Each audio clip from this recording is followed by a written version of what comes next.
Hey, what's up? This your boy Elijah. Welcome back to another edition of Humble Dad. Um, and as you can see, the title says, "I can't believe this."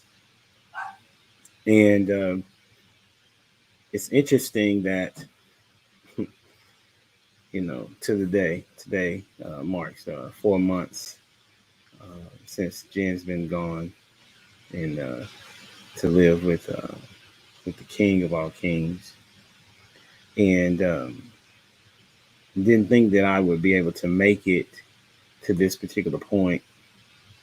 Um, Meaning, I didn't know that. I mean, how could you know what how you would feel 4 months away from the passing of your wife, and but I want to talk to you about my journey thus far and how the week was, and some of the things that I've been learning about myself. Uh, some people may care, some people may not care, but if you're tuning in, then you're interested, right? Um, not this past Friday, but the week from Friday, I had a very challenging time, um, mentally, physically, spiritually.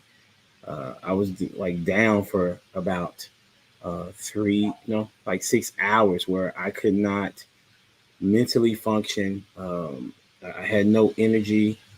I was just in a great state of grief and mourning, and I didn't want to call anybody because I felt like that would be me trying to run from what I needed to embrace, which was that moment um, of grief.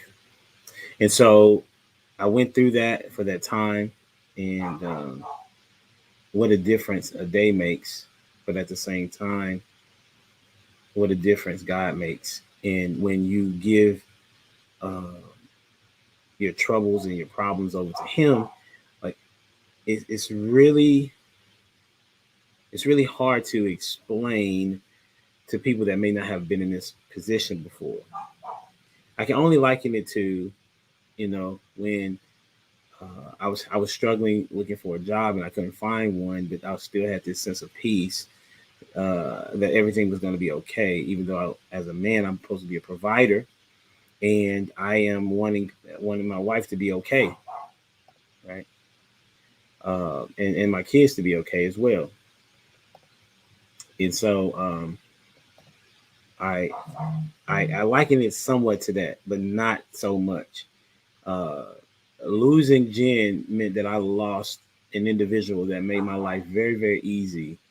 And all I had to do was be, like I said before, a provider and protector, dad, um, you know, and things of that nature, right? But now I've taken on trying to do some of the things that she did. But the incredible thing that I cannot believe is my support team. That when I ask them for help, they are there. You know, every time I ask. I mean, if they can't do it, they try to find somebody that's in the circle that that I would trust with my kids. Um, so for example, um, I needed to work on my finishing my dissertation, which I'm working on and have been since 2016, and I just wanted to work on it with no thought process of my kids. Not that I don't like my kids, right? But just to be having clarity, and just all I needed to focus on was that, because I'm that close to finishing. And so I sent out a mass text, and then Beth, the grandparent, reached out and said, "Yeah, I got it." I mean, she was it's like it's like she read my message. She didn't even have an opportunity to read my message before she said yes, and so she kept them for like 3 days, and that was so helpful for me, um, because I was able to do a lot with my dissertation. So one of those things was I had 46 revisions, if you will, or comments that I needed to fix, and so I was able to fix most of them in that time frame, and then I was able to also have a clear mind and a clear head and be relaxed, as opposed to what I was experiencing that previous Friday, which was a lot of anxiety and a lot of frustration, and a lot of sadness, and a lot of heartache. And then you have then you have other individuals that helping me with the dissertation, meaning that I have a person that edited. Shout out to Miss Barbara, who said, "Hey, I will edit your paper for you." And, and I'm like, okay, that's cool. I didn't know how big of a deal that was, but that is a substantial amount of money that it costs to edit, aka Dr. Cassandra King, my sister, who told me about the cost, and I was like, really, man, this is an incredible blessing that Miss Barbara would do that the first time, and then the second time for my revision, she did it again, and it's such an amazing blessing. And then there was a situation with my dissertation where I was trying to, if you know what the table of contents is, they have the appendix in there. Well, in my paper, in most papers on this level, you have to be able to click on that table of contents, and it has to get you to that particular page. Well, I had did everything that I could do or think of, or even watch videos and everything to try to get it done. And I had got it done, but then I had to go back and find, and redo one of the tables. Oh my gosh. And so, or add a table. So I added a table, and that messed up everything. And I wasn't panicking, but I was frustrated because I could not figure out what to do. So I asked Miss Barbara. I said, "Do you know how to do this?" She said, "No. Why don't you just reach out to your Facebook friends?" And I paused on that to try to see if I could figure it out. Should have just went with what she said. And so I put it out there, and there were 3 to 4 people within an hour that said, "Hey, I can help you, or at least let me look at it to see what I can do." And shout out to Lucas. Shout out to Kathy Joe. And I'm missing somebody else. I apologize. That were interested in helping me. And so I was just appreciative of that because I saw what the cost was if I was to do it on my own, as far as time as well as price.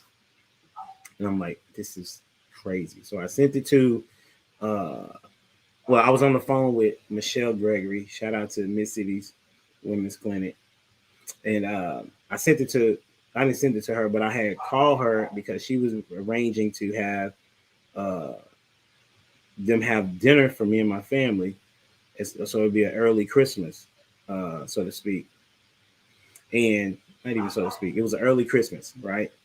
And so I said, okay, yeah. And she said, if you need anything else, just let me know. I said, oh yeah, there is this one thing I need to, if you know of somebody that can help me, help me with the list of tables and my table of contents. And she's like, oh, okay. Oh, that's what I meant to call you about as well. And Kathy Joe was sitting right next to her. and Kathy Joe just said, listen, just send it to me and I'll see what I can do. She got it back to me within an hour. I can't believe this. This is insane. And then I want to say that was on Thursday. Wednesday, I was having some problems. I was a little upset about something. But then when I came to this, shout out to Dr. Johnson Crutchfield, my mentor, friend, and homie.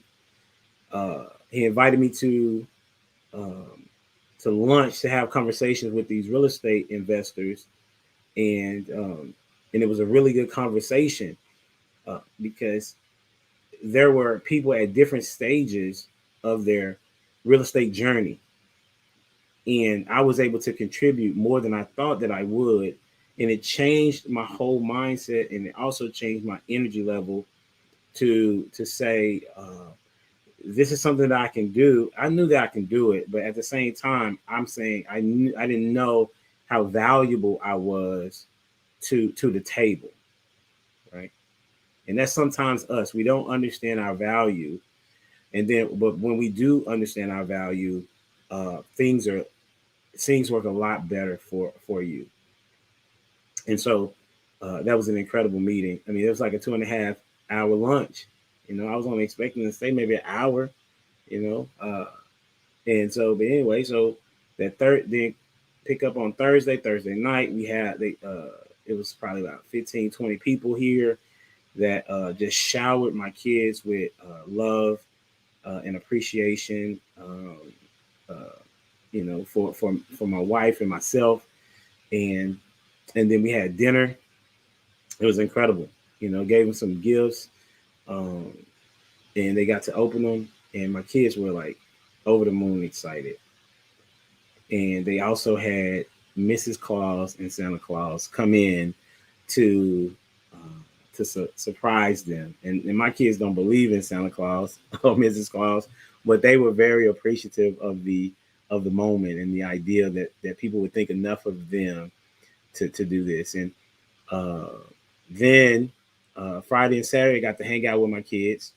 I was a lot more laid back. I'm working on Humble Dad gear, right? And so I was able to spend some time in developing or advertising for that. So that was good for me to do. And then once again, hang out with my kids. And then Sunday comes, and um, Gianna went over to the Bartels. Shout out to the Bartels for hanging out. I let G hang out over there and teach her how to make chicken pot pie, which is Gianna's favorite, which is what Jenny used to make. Not often, but when she made it, it was good. And it's always been Gianna's favorite. And Miss Leslie had made it before. And Gianna was like, oh, yeah, I want to make this. This is really good. And so she made us some and made that for dinner. Yeah, I know, Beth. I appreciate you for sure. Appreciate you majorly. And so she's gone for a while, and then me and the other kids, the other three, we get to hang out and chill and make a gingerbread house. Oh man, that was so frustrating, because the icing is going everywhere. Not everywhere, but it's not as neat as it needs to be. It doesn't seem like we have, like, what the box has on it. We don't have these ingredients at all, right? As far as the different pieces of candy. And so I just said, I got frustrated, but I was like, man, okay, I just need to see this. Like, my mom called and she was talking about, I just need to see it as fun. And I was like, that's true. Just see it as fun and something to do with the kids. And so I did that. And so they had fun and they got to do that. And so so we had dinner, and then Gianna came back with the Bartels, and she comes in the house, and I look past them. The door's open. I look on our porch, and there's like these bags of gifts. Okay. And I go outside and I said, Eric, what's this? He's like, I don't know. I said, what do you mean you don't know? It came when you was here, and it was here. He said, yeah, somebody brought it by. I don't even know who the guy is. I just know he goes to our church. I'm like, that's pretty helpful. He said he described him to me a little bit. I was like, I don't have a clue who that is. And so I'm just standing there in amazement of God and his people. Because I'm it's like, I can't believe that people are thinking this much of us. Right.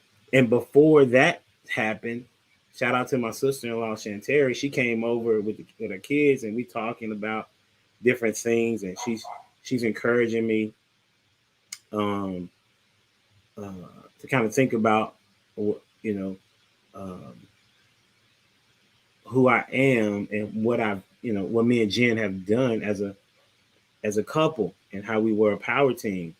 And so I was like, well, we didn't do this to get anything. We did it just because we want people to know who God is and what he's capable of doing. And it's not like we have a lot. It's simply that we just want to serve him. And that's what Jen was about. She was about serving God in whatever magnitude she could. And it was some information that Shanteri shared with me that was very powerful. Maybe one day in the long future, I may share. But it was helpful to me. And then here comes these gifts, and I just started crying because it was that type of moment. Now, the struggle, as I told G, I say, man, this is so hard for me to figure out which emotion to have. right? Because the reason why it's happening is because Jimmy's not here. However, because Jimmy's not here, God's people get to be God's people. And so and then I'm thinking, why, like, you love me regardless, God, regardless uh of what I do, you still love people, but you are showering me with love that is only explained by knowing that it's you. And I was like, man, this is overwhelming. This is overwhelming. And I don't have a clue. I mean, we haven't even reached Christmas yet, right? And uh, it's very. I don't know what's going to happen. I just want to say I'm appreciative to those people. I'm appreciative to people, uh, you know, in words that I cannot uh, say enough of. Of thank you for your generosity. Thank you for your love. Thank you for thinking about us, whether it's a text message, a call, voicemail, um, whatever the case may be.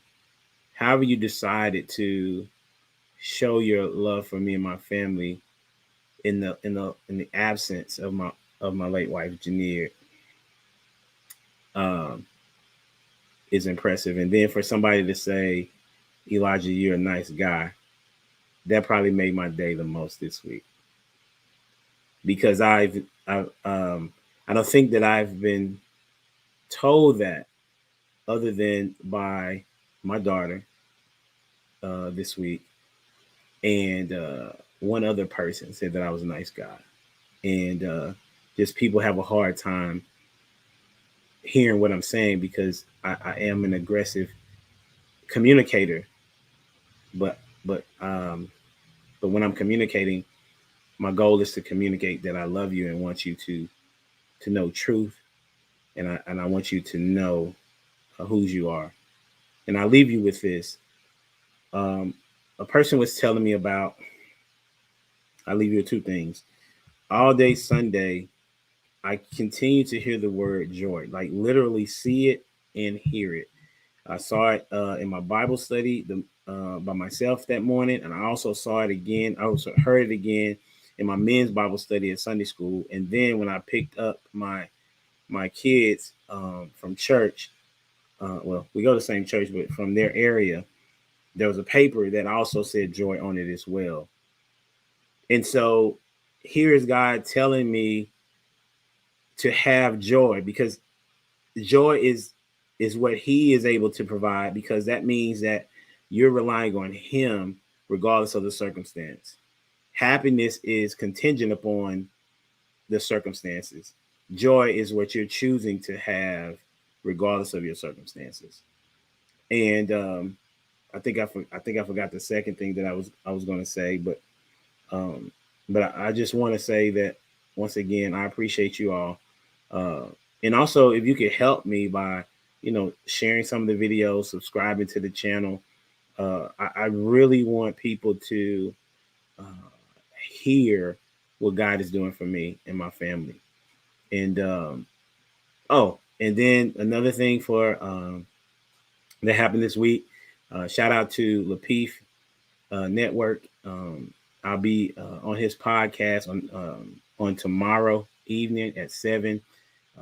He has a pretty large platform, and I get to talk about, uh, you know, from a man's perspective, of how we can address some of the things in the world today and help other young men and other people in general. I guess I could say, and and he's helping me build my platform, and I'm appreciative to Lapeef and what he's done. And so until next time, we out here. Don't forget to like, share, comment, subscribe to the channel, and y'all have a good one. Deuces.